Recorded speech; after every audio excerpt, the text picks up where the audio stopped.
Hai guys, kerasa gak sih Jikwax episode 7 tuh durasinya panjang banget. Berapa lama ya? 3 atau 4 jam? Gak tahu ya, hari ini aja saya kayaknya udah rewatch 4 kali. Belum lagi certain adegan yang, wah kayaknya gak tahu udah lebih dari puluhan kali saya ulang. Ya, pokoknya setelah semalam saya nonton Jikwax episode 7, hati saya tuh berasa kayak full banget. Karena di episode ini bisa dibilang padat konten, real padat banget, padat cerita juga. Dan bisa dibilang direksinya ugal-ugalan, aur-auran, in a very good way. Ini juga jadi salah satu contoh kalau pacing satu season 12 episode tuh tidak seburuk itu loh. Meskipun ya buat kalian yang belum terbiasa, kerasanya tuh kayak, kok ini baru muncul satu episode udah dead, ini udah dead. Nanti bakal saya bahas ya di akhir-akhir. Jujur hari ini saya capek banget nge-hype Jikwax karena banyak banget konten yang bisa bikin hati kita tuh senang. Gak tahu ya apakah kalian yang nonton ini sama-sama hype atau malah biasa aja. Mulai bahas dari mana ya? Dari ekspektasi dulu mungkin. Ya, saya yakin lah semua yang nonton episode 6 kemarin pasti berekspektasi tinggi buat episode 7 kali ini. Karena yang pertama, ada Psycho Gundam. Udah pasti bakal chaos banget kan. Terus yang kedua, di episode 6 kemarin tuh nggak ada aksi sama sekali. Ya, mungkin buat disimpan di episode berikutnya. Soalnya kan template-nya gitu ya kalau di anime tuh, terutama Gundam lah. Jadi kalau misalnya di episode sebelumnya cuma yaping-yaping atau ngobrol-ngobrol antar karakter, biasanya full actionnya tuh ya di episode depannya. Kayak nabung buat bikin animasinya gitu loh, kasarnya gitu ya. Apakah ekspektasinya terbayarkan? Wah, lebih sih, kayak dikasih bonusannya banyak banget. Di awal kita diliatin kalau Machu punya rencana sesegera mungkin menyelesaikan pembayaran space glidernya biar mereka bertiga bisa turun ke bumi bareng lah. Cuma kan ini tuh kejar-kejarannya sama clan battle yang dimana ketika udah beres clan battle tuh si gorong-gorongnya Shuji bakal disergap sama polisi kan. Nah itu tuh critical pointnya. Jadi Macunya nyelesain pembayaran, si Nyan yang gantiin dia pilotin Jikwax di clan battle. Sebenarnya dari situ tuh suasananya udah agak mencekam, soalnya kan di koloni Izuma si Izaku polisinya lagi bolak-balik tuh kayak ada apa ini, rame banget gitu. Mau ada apa kan, warga juga penasaran. Terus di situ juga kita diliatin kalau misalnya Kisilia lagi nego sama sebuah perusahaan lah. Di adegan itu ada dua hal yang kecil dan simple banget tapi saya suka. Pertama, kita diliatin lagi sama karakternya Cameron Diaz. Auditor favorit kita se-UC Raya yang nyepuin rencananya Char Aznable ke Londobel.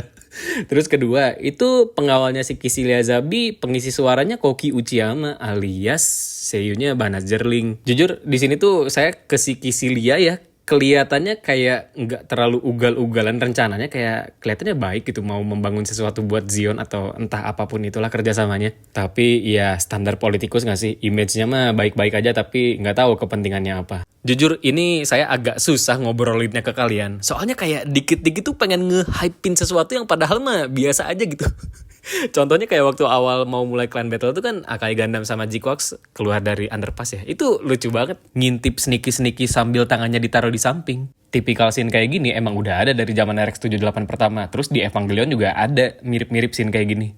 Terus Psycho Gundamnya kan udah mulai terbang. Ya suasananya udah mulai mencekam lah. Apalagi ada si mas-mas yang ngebolehin loading barang itu loh yang pas di port koloni. Terus dia tuh komentarnya kayak, emang AC koloni bisa terbang kayak gini ya?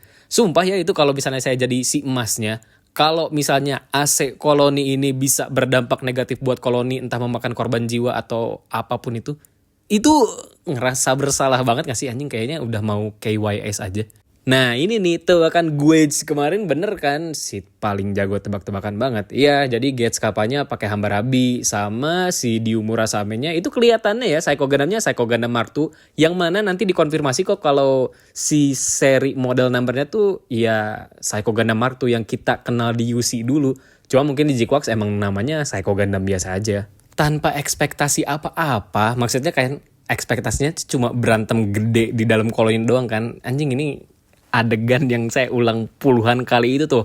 Waktu Psycho Gundamnya berubah dari mobile armor ke mobile suit, terus ada certain lagu kayak teng nenet tetet. Anjing, kalian tahu nggak lagu itu? WD si Elite Lord nih. Nggak, itu lagunya Zeta Gundam, judulnya Mobile Suits, bisa kalian cari sendiri in case kalian penasaran. Jujur itu tengah malam ya, saya teriak kenceng banget kayak nggak akan saya peragain, pokoknya teriak kenceng banget. Scene itu tuh viral banget dan jadi trending topiknya di Twitter Jepang. Iya gimana gak trending topik lah. Maksudnya bisa dibilang itu tuh penanda zaman. Mungkin lagu itu tuh menjadi teman kalian ketika kalian masih kecil atau masa muda.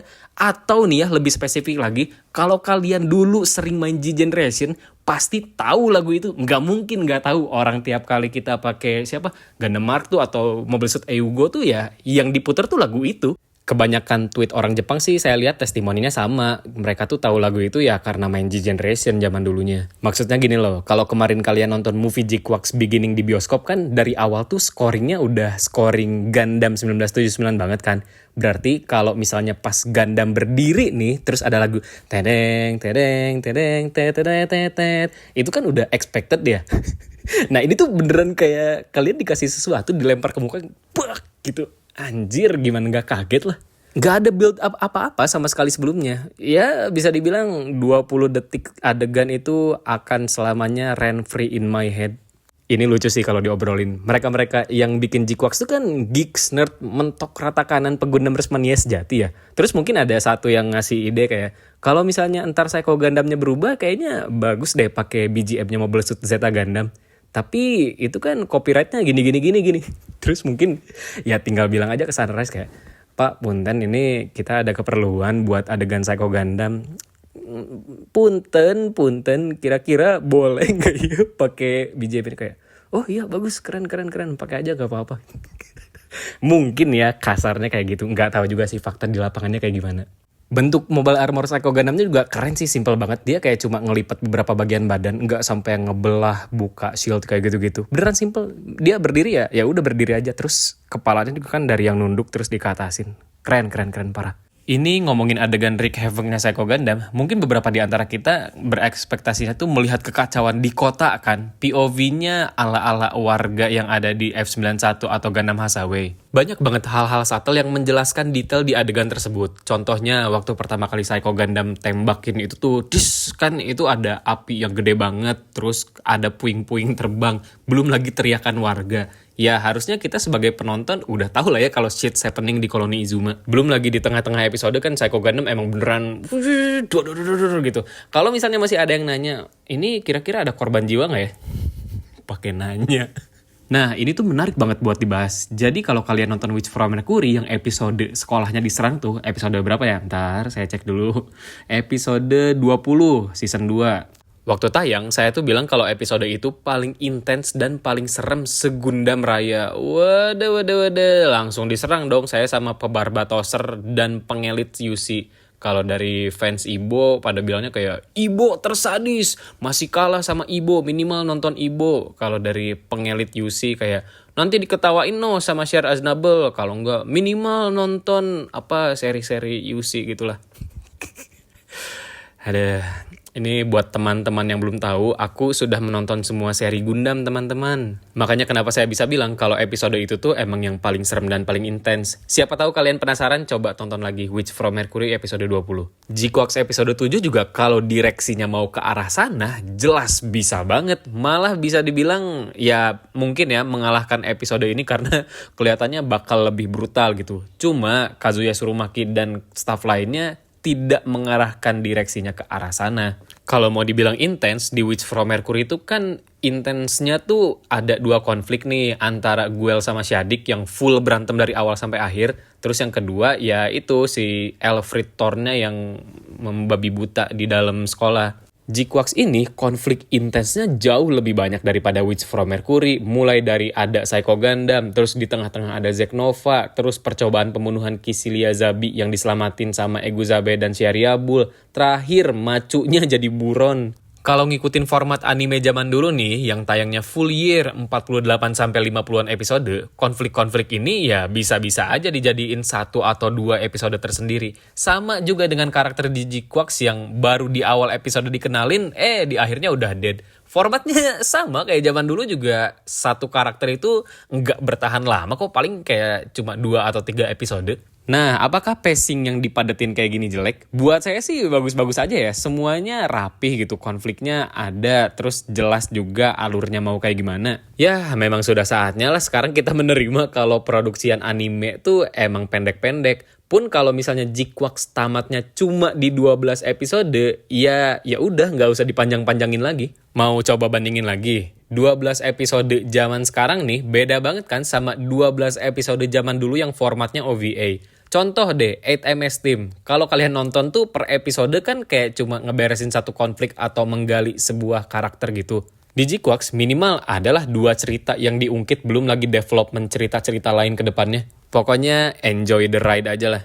Lanjut lagi ngomongin direksi, ini sok taunya bahasan saya ya. Kalau tadi kan Witch from Mercury itu pendekatannya lebih ke sesuatu yang intens dan serem gitu. Kalau Jikwax ini dinamika di episode ini kayaknya naik turun. Misalnya tadinya yang Psycho Gundam udah ada ketegangan, tiba-tiba jadi chill. Itu penting banget gara-gara sebuah lagu dari No Melon No Lemon. Buset, No Melon No Lemon kayaknya udah ngisi berapa lagu di Jikwax? 4 deh kayaknya. Mana ada lagu baru kan di akhir yang pas si macunya jatuh. Waktu adegan Zack Nova juga, itu kan tidak digambarkan sebagai sesuatu yang serem dan intens gitu. Tapi lebih ke apa ya? Lovely, mellow, romantis. Jadi romantisasi pernyutaipan ini tuh anjing dapat banget lah.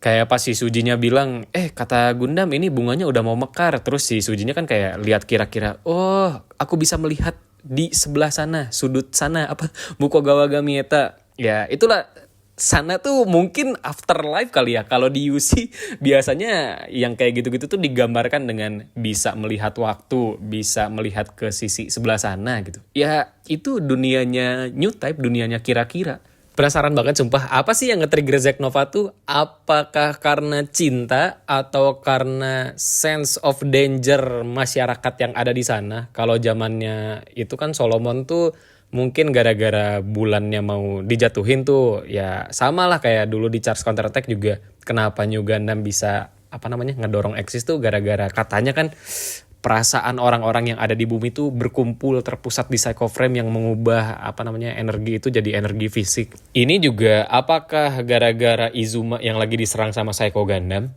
Tapi balik lagi nih ngomongin Psycho Gundam, jujur saya agak geli liatnya. Soalnya waktu awal-awal tuh ya kayak robot biasa aja, terus tiba-tiba ada kuning-kuning nyala tuh. Saya tuh udah agak aneh, anjir itu kenapa bisa nyala, Psycho Frame atau apa ya? Terus pas yang armornya di purge kebuka jadi jujur agak geli banget ya, itu kelihatannya kayak otot nggak sih? Bagus lah anjir, mengelevate desain Psycho ini jadi kayak feelsnya tuh Psycho banget. Mana di episode sebelumnya kan si Diu tuh bilang kalau badan aslinya ada di Psycho Gundam. Anjing, jadi kayak lebih organik gak sih bentuk Psycho Gundam itu? Yang lebih keren lagi tuh itu, ternyata si armornya bisa dijadiin reflektor buat beam. Wah, Psycho Gundam Mark II banget kan bentukannya. Jujur banget lihat Psycho Gundam udah fase 2 nih ya, kalau lagi lawan bos-bos di game tuh jadi ngeri ada karakter yang dead gitu. Apalagi Sodonnya kan kayak udah mau mempertahankan Kycilia Zabi segitunya banget, hampir mau nabrakin diri. Bukan nabrakin, ngedeketin. Itu kan geli banget, kayak satu kali tembakan bisa meleduk itu pesawatnya. Terus itu Psycho Gundamnya juga ngeri banget, manjat gedung. Nggak, kalau mau ngomongin angle nih ya, yoi, ini si sok taunya saya lagi, pengambilan gambarnya tuh bagus banget lah, kayak ngeliatin POV dari kota. Saya nggak tahu istilah perfilmannya apa. Pokoknya shotnya tuh kayak wah, dari jauh banget memperlihatkan kekeosan kota. Belum lagi ada Psycho Gundam yang ukurannya gede, beserta reflektor armornya yang mengelilingi gedung itu tuh di atas. Ya, pokoknya serangan-serangan apapun itu tuh di shotnya dari view itu gitu. Nah, ini nih, terus ada adegan kerennya yang si kru Sodonnya tuh bilang kayak, itu Eguzabe-kun. Shing. Jujur ya, ini kalau misalnya mau nge-hype-hypean, di momen itu tuh ya saya udah agak tebak-tebakan. Anjir, ini Eguzabe pakai apa nih? Pakai Gian deh kayaknya. Taunya pas beneran Gian, anjing itu jujur saya langsung teriak. Teriaknya sama-sama kenceng tapi sedikit lebih pelan daripada ada lagu BGM-nya Zeta Gundam tadi. Jujur itu agak lucu sih. Si Eguzabe-nya kan cuma ngelindungin pakai shield-nya Gian doang. Mana beam-nya Psycho Gundam tuh gede. Belum lagi kalau misalnya ketembak kena reflektor mah udah itu Kycilia Zabi pasti dead gitu. Belum dikasih nafas nih ya pas Gian-nya Eguzabe turun, tiba-tiba ada Shariabul yang pakai Kikeroga. Anjir, itu keren banget parah. Terus Shariabulnya juga di-treat kayak living legend as pilot zaman perang gitu. Si Gets kapalnya aja kan sampai kaget tuh kayak, itu ada Grey Phantom gitu. Anjir, saya suka banget lah adegan itu. Sampai agak giki-gikinya tuh, sorry ya, ini si Gets kapanya bilang kayak, hati-hati itu ada all range attack. Wede. Ya jadi all range attack ini tuh salah satu yang digembar-gemborkan si Bull di UC 0079 zaman dulu, Amuroray. Terus kalau misal di antara kalian ada yang kaget kenapa Gets Kappa tidak memperlihatkan aksinya di Hambarabi, ya kerjaannya emang cuma buat ngawasin si Cyber New Type-nya itu. Kalau di Zeta Gundam dulu dia cuma pakai Boundog terus diem doang, nggak ngapa-ngapain. Sama juga kayak di Jigwak sekarang ya pakai Hambarabinya kayaknya nggak ada action yang signifikan deh. Jir, ini battle-nya juga 1 juta per 10 lah. New Type ngelawan Cyber New Type. Yoi, sebuah premis yang keren di Jigwak. Armor reflektornya Psycho Gundam lawan all range attack-nya Kikeroga. Itu kan ibaratnya kayak udah hampir mirip dengan battle-nya Funnel gitu kan. Klimaksnya yang paling anjing edan adalah waktu si Macunya mau berserk kan. Wede, gara-gara ya gitulah New Type labil, terus amarahnya bergejolak gara-gara Sujinya hilang. Itu Jigwax-nya udah mau jadi sesuatu lah. Matanya udah berubah dari yang warnanya hijau jadi ungu. Terus ditembak dong sama si Bull sambil ngomong, "Pilot Jigwax, tolong tenangkan amarahmu." Anjing, itu keren banget. Mana ada lagunya No Melon No Lemon tadi. Apalagi dong kalau bukan peak moment. Sebelum saya bisa berkata seperti itu di dalam hati, pas Jigwax-nya lagi jatuh tuh Kikeroganya berubah dong anjing jadi bentuk Mobile Suit. Itu jujur agak nangis. Jir, kita sudah disuguhkan dengan 2 interpretasi desain Bro yang berbeda. Pertama, di Gundam Thunderbolt itu kan jadi perfect Gundam tuh si Gundamnya Daryl Lawrence menjadikan Bro itu seperti apa ya, mobile armor kayak meteor gitulah. Di Jigwax ini part ungu yang ada di Bro tuh dijadiin robot, gimana nggak keren lah. Tapi akhir episodenya agak kasihan sih. Aduh, kayak takut aja karakternya berakhir tragis. Pertama, Nyannya kan diajak Eguzabe masuk ke Zion. Itu adegannya keren tuh waktu tangannya Gian menyodorkan "Selamat datang di Zion". Itu mirip-mirip kayak F91 dulu lah. Kalau kalian belum nonton silakan nonton. Ini kalau mau tebak-tebakan asik lagi, jujur banget saya takut si Nyannya pakai Elmes terus berakhir melawan Macu. Kan Macunya jadi ada di pihaknya si Bull. Dan di sini kita sudah tahu intensi aslinya si Bull tuh emang mau menghabisi Kycilia Zabi sama Giren gitu. Nggak tahu karena kesadaran dia sendiri atau karena amanat dari Shara Snubble. Lebih worse lagi kalau misalnya trio Jigwax ini bakal berantem Suji, Macu, sama Nyan. Aduh, anjing, saya tuh paling nggak bisa cerita-cerita Gundam kalau udah bittersweet kayak gini.